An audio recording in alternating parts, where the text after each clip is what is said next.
On the spot news media, we got the latest news. We don't care about the views, we just representing right. Put local news internationally every night. On the spot, wave that Jamaican flag from left to right. Let's get it right, y'all know the type. We ain't dealing with the hype. We make it take flight. Yeah man, my viewers and subscribers, what go on. A blessed and wonderful Thursday morning to each and every person out there tuning into On The Spot News Media. Now, my peeps, I have a story to share with you, the regular members of Chan Public, and also members of the diaspora. So please like the video, share the video, watch the entire vlog so you can get a full understanding and a better appreciation of everything we are going in Jamaica. So watch this now, my peeps. We are here with another follow-up with last week. Triple knockings and clappings in the Johnstown community that claimed the life of these three men presently on your screen. 41-year-old Merrick Calvin Sr. and his 23-year-old son Merrick Calvin Jr. both have Johnstown addresses, and also Michael Collins, who is said to be of a Drew Hill district in Lucy. Now, all three men' lives was taken in a brazen and brutal knockings and clappings. In yesterday morning's vlog, I spoke with a member from the rival community of Malcolm Heights, who spoke on behalf of his community members, stating that there is no ongoing gang war between his community and that of Johnstown. Now, if you missed that interview, please go over and watch that vlog so you can get a better understanding of what will be said here. So this morning, we're going to speak to a female member of Johnstown who weighed in on the knockings and clappings that took place, as she is related to two of the three that was fatally taken out last week, Thursday. So now we're going to hear from the female. Listen.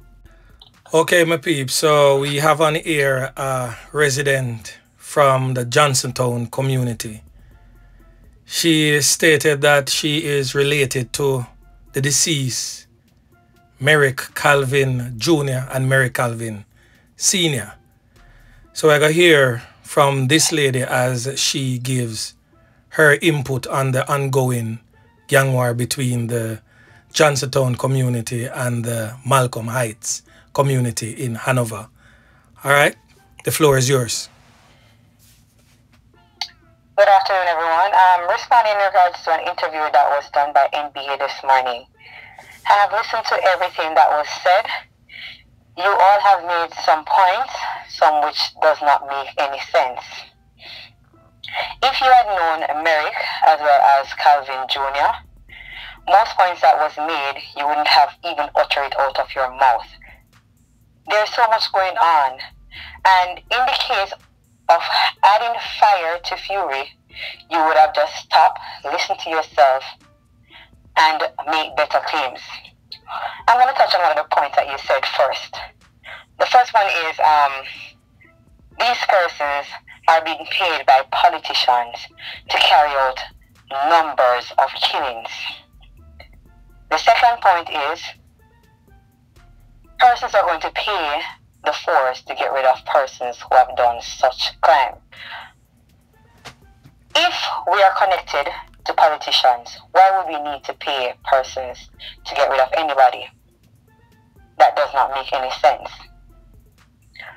For the persons who were made mention to creating the gruesome act on Thursdays, these are persons that are known.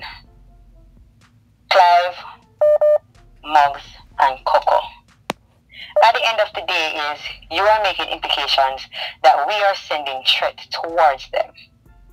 What proof do you have to say so? Because this claim that was made on the media was from a fake page that was made.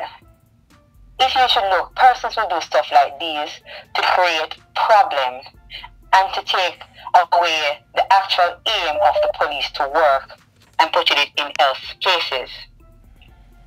you said you do not know Street Clive. Everybody, if you're from Malcolm X, you would have known Street Clive. Street Clive is known very well to both the community and to the police. Street Clive is known for numerous activities. One that is recently done in years when he was shot at by a police in the town. I am not here to take any sides. I'm not here to make anything worse. All I'm just saying is, with all these information coming forward, bringing stigma onto other persons, instead of we pointing fingers currently now at other persons in the Johnstown community, what we should have been doing is actually working with the police or letting the police do their jobs. Because as according to Dr. Chang, the police is aware of persons who are doing these incidents. If they are aware, lead them to do their jobs. If the persons are innocent, then they will be proven innocent. But in the case of going out there to make mention, calling other person's name, all the parents in this matter, whether it's going to be Mock's parents, they're going to be feeling a way to know that their son name is being called. What about the parents of Merrick Calvin Sr. and Merrick Calvin Jr.? They are going to be feeling a way just the same, because they are now suffering a loss. What about the parents of the other person's name that are being called? They are going to be feeling away because they're also suffering what is to come based on their children's name being put into the media.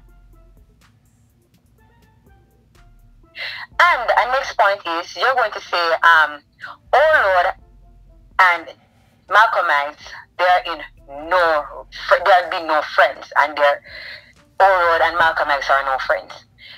Let me ask you this. I'm seeing where you're putting out information that is so wrong.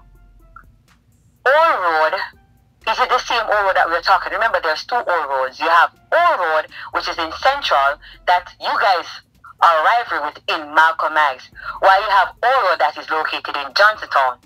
So you're putting out information out there and trying to clarify matters which you do not have concrete proof or evidence towards. Yet you lean on one side, the persons who are no longer here, and you're making implications that they are persons who have been doing things. When you talk on such matter, do you have concrete evidence to say, yes, they are being paid by politicians to do certain things? Mr. NBA, I'm going to say this, and I'm going to say this clear. If you're going to make an implication, make sure you're not working from what was heard and not being sure just to put a concrete proof on something that you're not sure of. You have grown in the community of Malcolm X. You are friends with all these persons. Yes, you would have known what they're thinking in the past days. Yes, and you can speak on their changes. Which, putting on the changes out there, nothing is wrong with that. But you cannot speak of the other persons who are past and what they have been doing and what. You don't know what they're doing. You don't have any evidence. So how dare you to come on the media and speak of them in such a manner? If you know Mary Calvin Sr. and Jr., and you all went to the same primary school as you said, Mary Calvin Sr. is known for his outstanding jobs in community. He's a very good carpenter / mason. He's a person that goes out there on a daily basis to do daily jobs. He uses hands to make money. He stands in the sun. He's on the top of houses to make money. He's somebody that works in sun every day. And persons in and around this community can tell you of the type of person he is. He's more of a quiet and laid-back person. He's not a person that is talkative. He's not a person that goes out there to push violence. And you said you know him. If you know him, you can talk on this where he is concerned. And on another matter, why are we not talking about somebody that died in Johnstown, which was that guy? And if we're going to talk on that person that died in Johnstown, are you saying that then this person was killed by them, hence you are not looking at that. Being that you are speaking, you know more than we do. So now, if you're going to say, why are we not talking about this person, Mr. MBA, then it means you know a lot more than we. So being that this person had died, and you're now saying, what about that person? Is it that Mary Calvin Sr. and Jr. was the cause of his murder? Why it is not being put forward? Nothing is wrong with you coming into the media to do an interview. But as I said, coming into the media, make sure you come with facts that will clarify the stuff that you're saying, not putting other person's life in danger. Being that you know information, so much information, the best place to go and lay this information is in the hands of the police. I am not here to say who did what and what was done. They are already dead. Other persons are facing their name being implicated. And you're just making things worse. In the case where we're now trying to make amends to what happened, trying to allow them to rest in peace and go down in peace instead of creating more mayhem. And what you're supposed to be looking at, you're talking about making persons build house and all of that. All that crap is foolishness that you said there. If you're looking for an end note to end the situation, talking to your people on the other side, what you should have been saying is, if we know that we're not involved in anything and our hands are clean from everything, let us just move on a way forward, keep positive, and hope that the system will get the persons who have done such act. Instead of turning the wheels and trying to choose and pick and size and pointed fingers, as if all these, we cannot say who is innocent, because the law will tell who is innocent when the time comes. We are all grieving. Parents are feeling the backlash of their children name being called. Parents are now suffering the loss of their children, grandchildren, family members also suffering. And when you're coming into the media with all of this, you're only creating more problems and allowing persons to think otherwise. This is not a platform for me. But based on your interview, I decided that I need to be on this platform to let you know that what you're doing is just adding fire to the flames that is already there. Stigma is on both communities. Not only Malcolm X, but stigma is also on Johnstown. It has been there for years.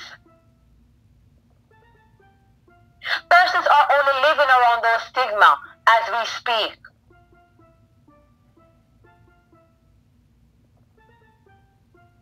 And if you do not know the other persons, which I dare you, you do know street life. And you do know the other persons. But you're only putting the fact on one person is being facing the judgmental of what is happening and being blamed. And pointing fingers on the persons that are bereaving at the current moment. They're already dead. They cannot speak for themselves. But how dare you to come on the media trying to implicate and stigmatizing and putting their names in the dirt.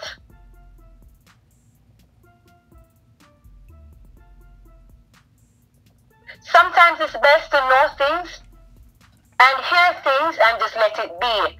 Not to push forward on what is happening if you do not have concrete evidence. Not to call names of others if you do not have concrete evidence. The best thing you could have done in this fact is to speak with the mother of the child whose name is being called and trying to give positivity to the family, positivity to the other persons instead of doing all that you're doing. The media had published the first stuff on Monday morning, and I've listened to everything that the media, what was said on the spot media. Hence, we let it be. Let persons go and listen and put their own opinions. Where did it need for you to go and make such comment on the situation? And then you're going to say Chinese telephone. Chinese telephones sometimes come with news that was said 3 channels down, and it was what was said by the first person, hence it reached the third person, it would have been a total different story. And if you had known that.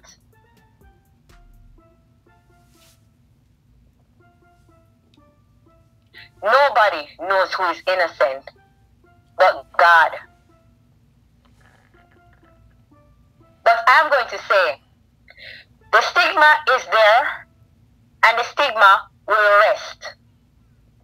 But the backlash of the stigma on other persons can create more problems. And Mr. On the Spot Media, I know you are being fed with a lot of information, and I know we are not stupid, and neither are you. You will see in between all these information where the things does not add up,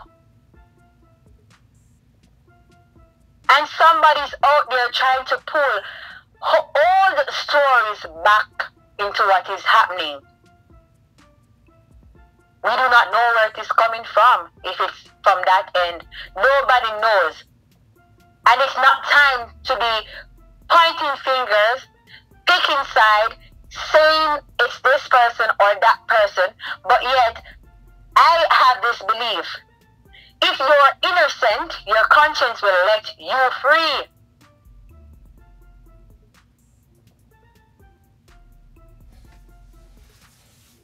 But Mr. MBA, we really appreciate you coming out and making your claims and trying to defend your community.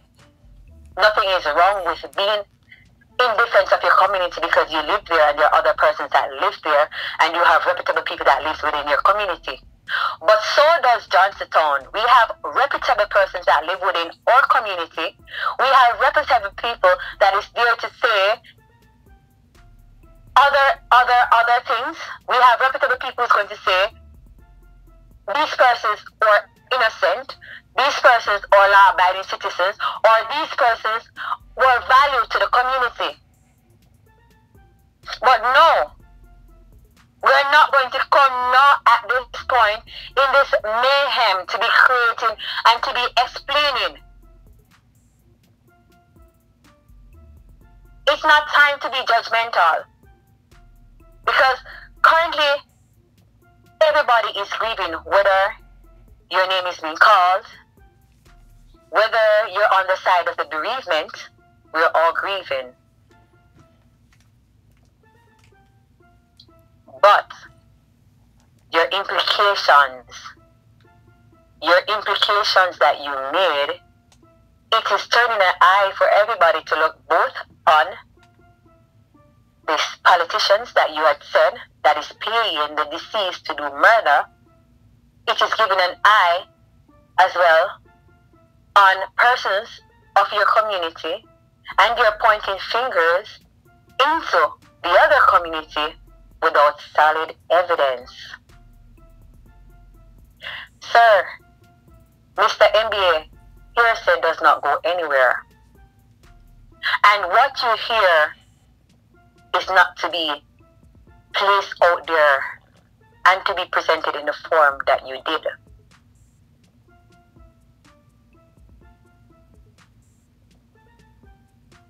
And some of the question that was asked by you, by On the Spot Media, you did not answer. Why, if you're going to go out there to give all this information, why are you not answering and turning a blind eye to some of these questions that was asked? You're not a reputable person to represent your community. And you're not reputable enough to speak on the things that you do. Because, trust me, speaking without concrete evidence will create more drama than we had expected. Mr. On the spot, you can go ahead. Okay, so I listened to you carefully. Everything you said about what he said, and of course, in addition to what you have to put on this whole thing that is happening. I heard you said that nobody knows who is innocent and who is guilty. No, go so, come on. The two guys on the bike that rode up to the bar that was under construction, everybody see them.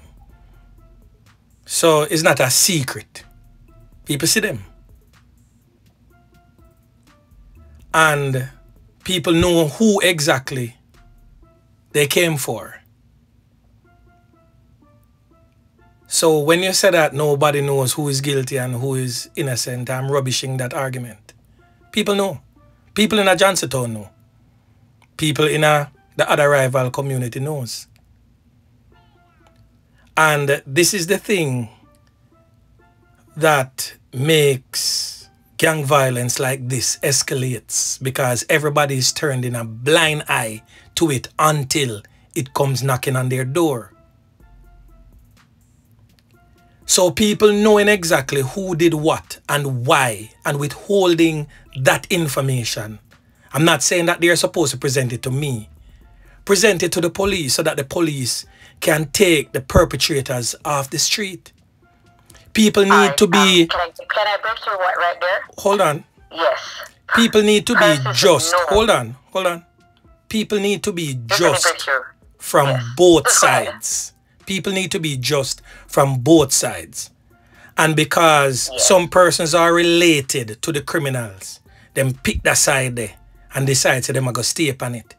But them not understand, say, as long as you continue to cover for your set of people on both sides, it will never stop. It is full time now the mothers give up them sons. The girlfriends give up them boyfriends. The friends give up them friends. That's the only way it gonna stop. Because this war... Hold on. Let me just cut you right there. Alright, continue. Go ahead. Let me just cut you right there. Girlfriend giving up their boyfriend. Yes. Mothers giving up their son. From both sides. People know information. As the minister would have said, police also knows this information. Right? Persons are not coming to say anything to the police officers. But I am going to make this clear. In Hanover, especially in that division of police system, I can guarantee you have good and you have bad in the system in terms of reputable police officers and non-reputable ones.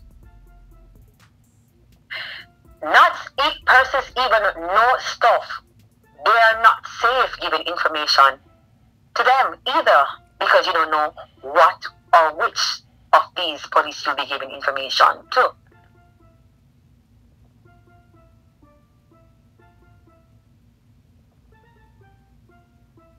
So at the end of the day is, you have a point, but where we are in that circle and that division, and where policing is concerned in that area, persons are not safe to speak with the police system.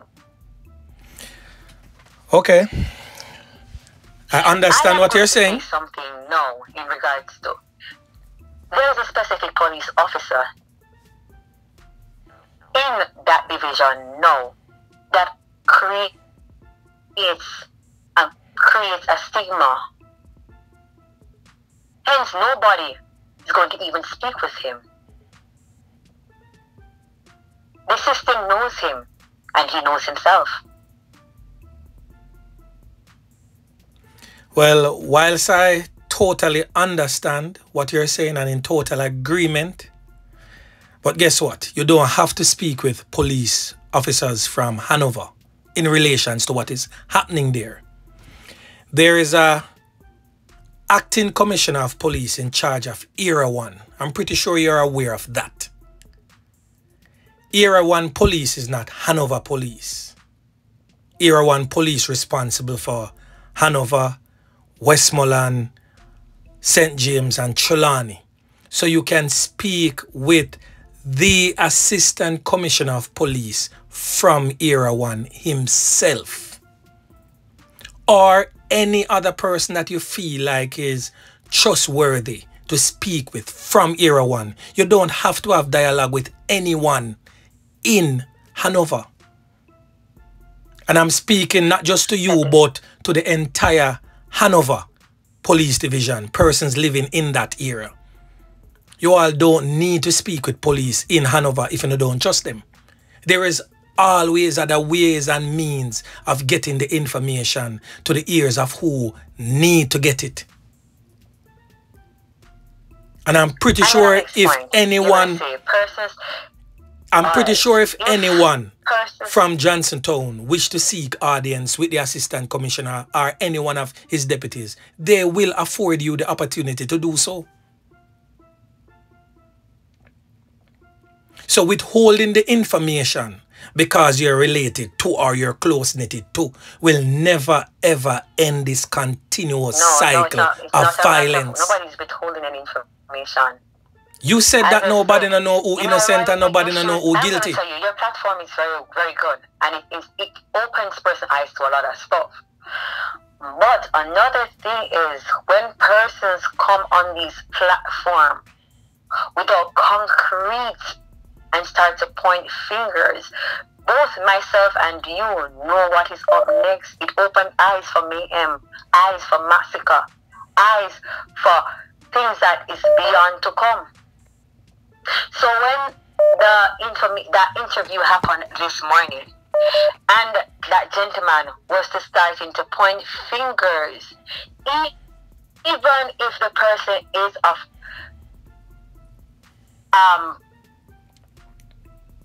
I want to say the person is a part of it, and he started to point fingers in the media. Remember, sometimes it's not persons. There's not only one rivalry that is going on between others. Sometimes there's so many things that people do that connects. We do not know what or where. But you're pointing fingers and you're making allegations as far as to put in politicians. But that is beside the point, really. Do you think that was a safe thing to do, to come into the media to say the two deceased are being paid by politicians? And then at the end of that, I don't think he said that the two deceased persons. Listen, I don't think he said that the deceased persons. We don't have a concrete evidence. The person's going to turn to you and say it was said through a Chinese telephone.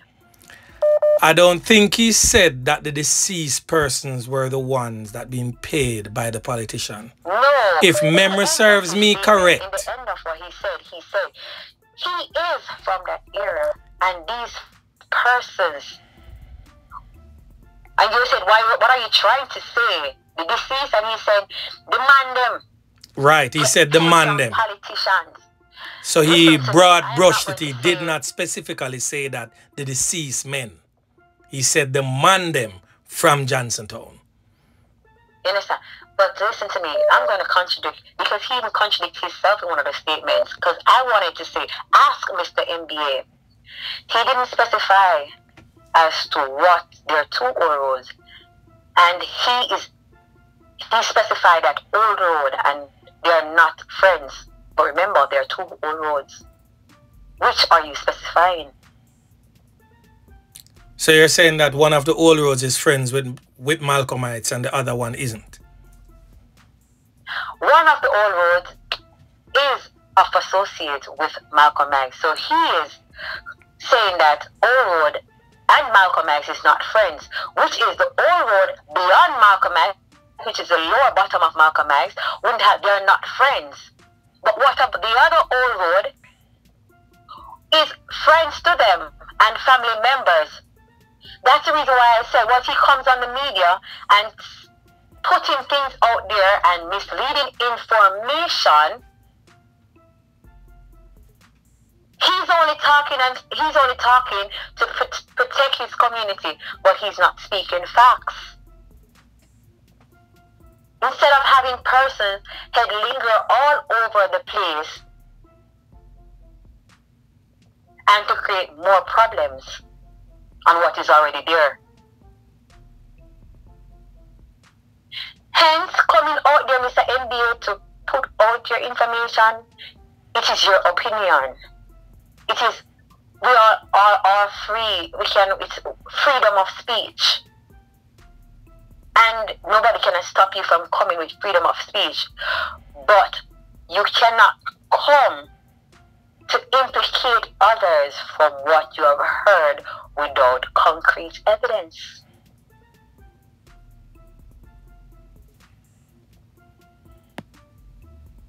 Person's name are being in the media. Other names has been called. Everybody is going to feel dismantled because this has happened. These two have already died and their families are grieving. Other persons' names have been pulled into the media now. Going to be walking and looking behind their backs. And other persons are implicated and other person's name has been called as well. And they have to look behind their backs too. And their parents too are going to feel away. So let me ask this. Where does it end? Because if nobody now go say nothing at all, because the person the name I call, so for them people I'm afraid and not talk, and over there so I do the same thing, where does it end? That's the thing. Where does it end? I'm going to say, being that the minister himself said they have leads. Yes. Towards where stuff I is heard from that the police. I heard all of that. What I'm saying now is let them work. The police cannot do anything without the help of the citizens.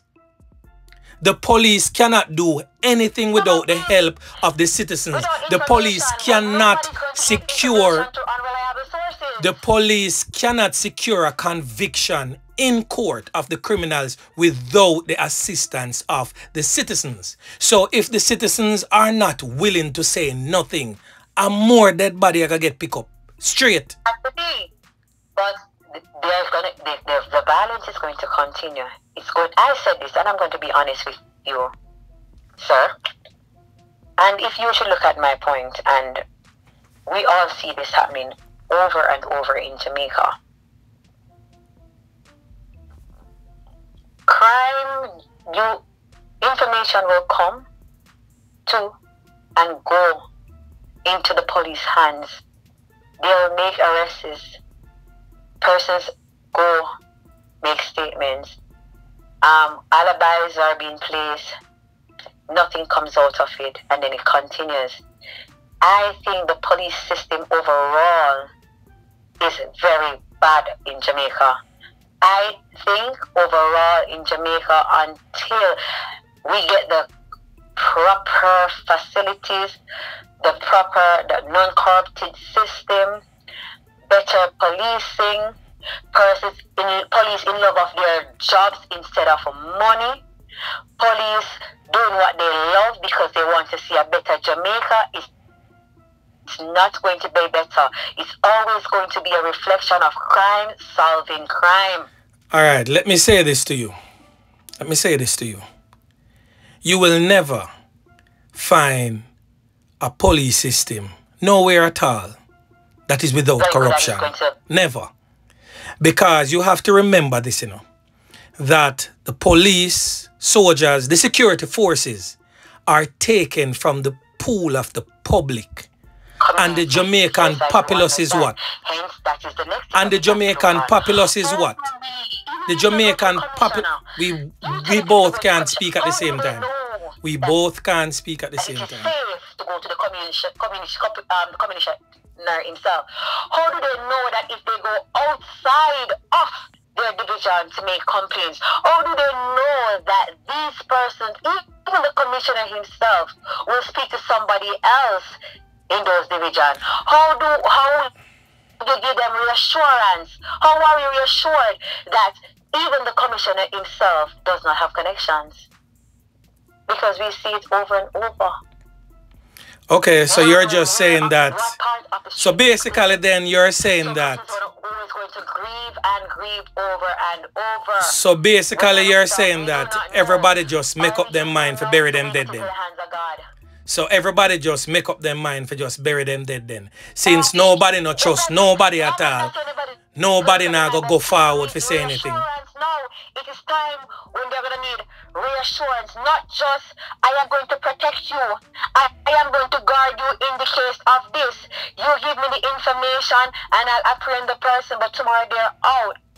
How are we, the people, going to know that the police system is reliable for us? Because we have seen so many things reoccur in different places, different parts. How are we sure that we have a reliable system? The system is not 100% reliable. But not all persons in it is dirty though. So you are telling me that nobody inside of Johnstown don't have one police or a soldier that they trust? Not even one? Nobody at all? Come on. Come on. I'm going to tell you in this world that way. I can trust you. I can trust you to say, this is a situation. Remember, I trust you to say to you. But hence, the person that you are going to talk to, do you trust them enough to keep your secret? Or do you trust them enough that when they turn it over, the other person is going to be safe? So basically then, it's a never-ending story, because if nobody don't trust no police and they are not going to go because nobody trusts nobody, it's a never-ending cycle. We need reassurance, and the reassurance is not there. I saw that the assistant commissioner of police was there the other day. I saw that the minister of national security was there the other day. So, isn't that some sort of reassurance? Listen to me. I'm asking you a question. In the midst of mayhem, and they'll come and they'll talk, and they'll reassure you, but tomorrow there's something else to deal with. Your case is totally forgotten. Well, I don't know what else to do or say. They will come. I can only... That's when we see our ministers. I can only give the information that I have and point you in the right direction. So it's up to you, the residents, to take it or not. The presence of the police is there in the heat of the matter. But once this has gone through days, weeks after burial, it's like a shut door. And it is just really funny, you know, is that no matter what happens, I'm telling you, no matter what I see happening in these communities, we're working to see things better. But at the end of the day, there's so much citizens can do, there's so much the police can do. But the trust between the citizens and the police is not there. And what I'm going to say before I end, what I'm saying to you is, sometimes it's best that we keep our thoughts inside and not present them, because they do more harm than good. And sometimes if you keep everything and say nothing, it causes more harm than good also. Well, I'm going to tell you, I tell them no. It's the end time. I said this in a recent vlog, you know. And you can only put your voice out there to try and assist. You can only offer support. You can only give information. You can only bring a platform to open eyes of others that are out there, open eyes of persons who bereave, open eyes of persons who are stigmatized. But at the end of the day there is so much we can do and no more.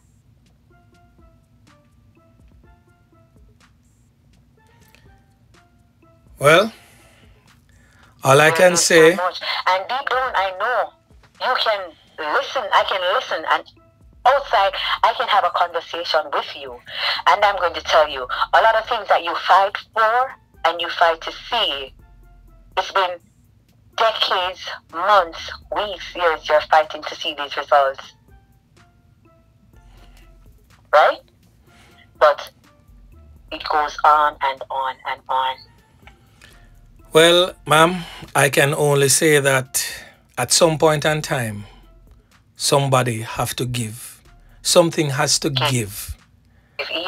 And my advice is, if you all don't trust the police in Hanover, and you still feel like if you go to Era 1, there still may be trust issues, seek audience with the top cop himself, the commissioner of police, or the deputy commissioner in charge of crime. Seek audience with them.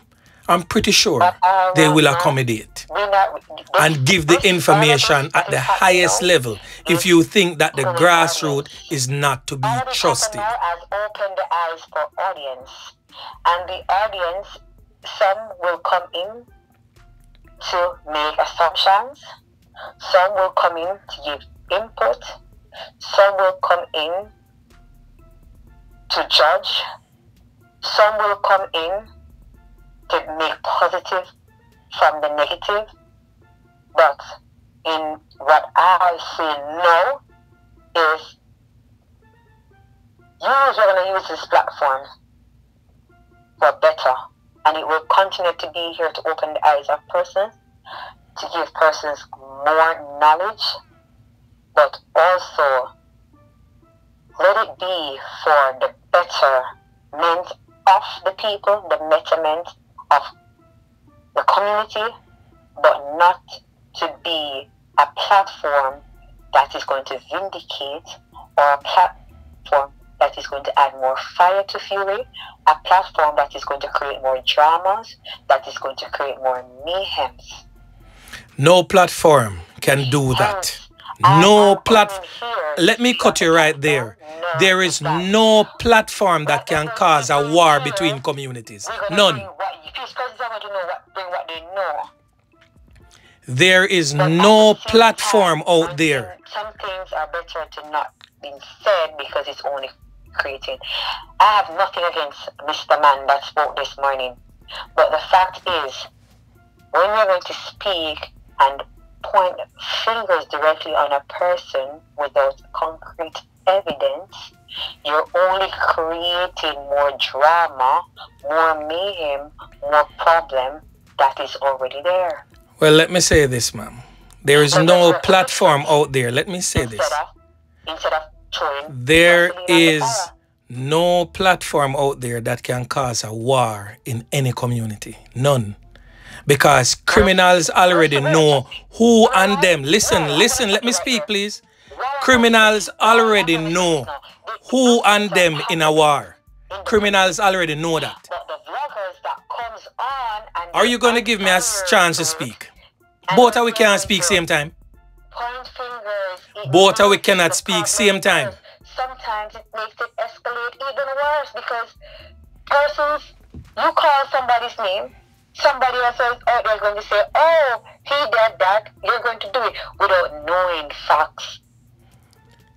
It may not be the persons who are actually in the situation may do it, but there are other persons out there who are thinking otherwise based on other incidents and come in. So that is the thing. I'm saying if you're going to come on here and, well, this is the situation. This is happening between the communities. Brother over this, brother over there, so I'm going to squash it because it's not going to know it. It's only going to lead to more blood and more blood. And it's going to lead onwards and there's no end. I'm not telling you, quash it. Make it done. Instead of pointing fingers, calling names. This is the time to say, put an end to the drama.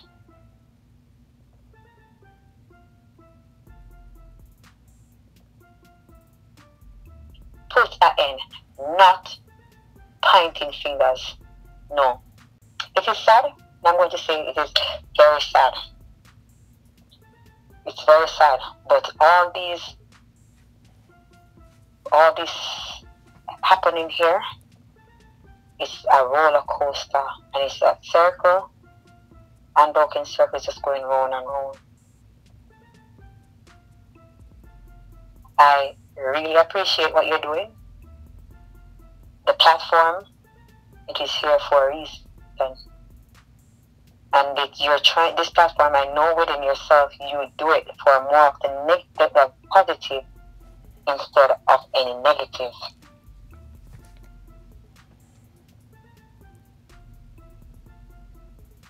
But you cannot, and you have no control of who will come on this platform. So sit on the negative side other than the positive.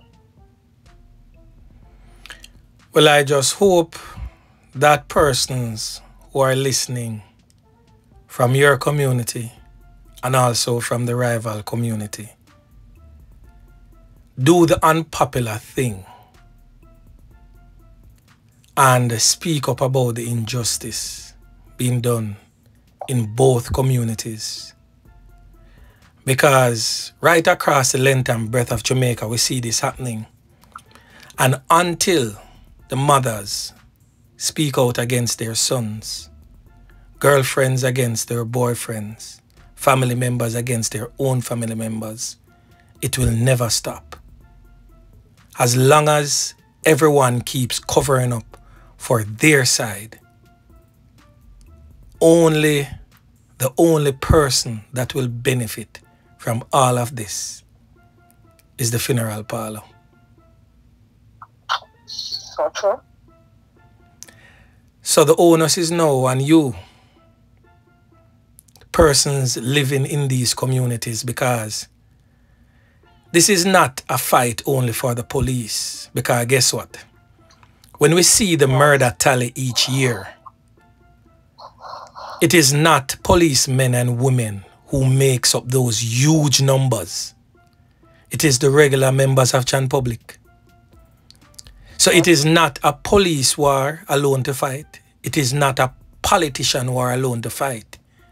It is more so of a war to be fought by the regular members of Chan Public, working in conjunction with the necessary entities who can assist in stemming the crime in the communities. So something has to give for this to come to an end.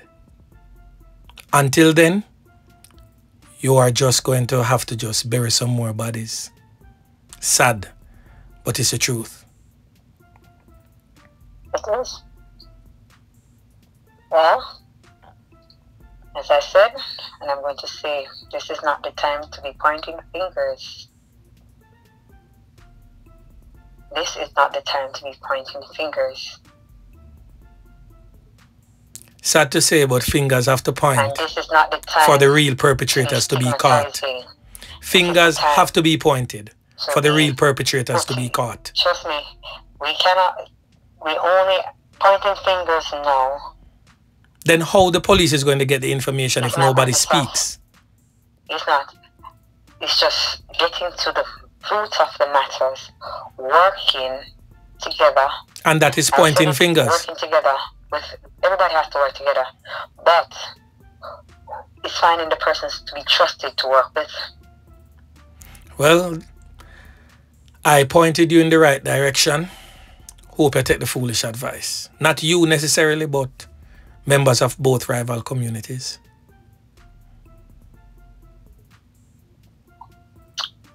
And I'm going to make this be my last statement prior to ending this call with you.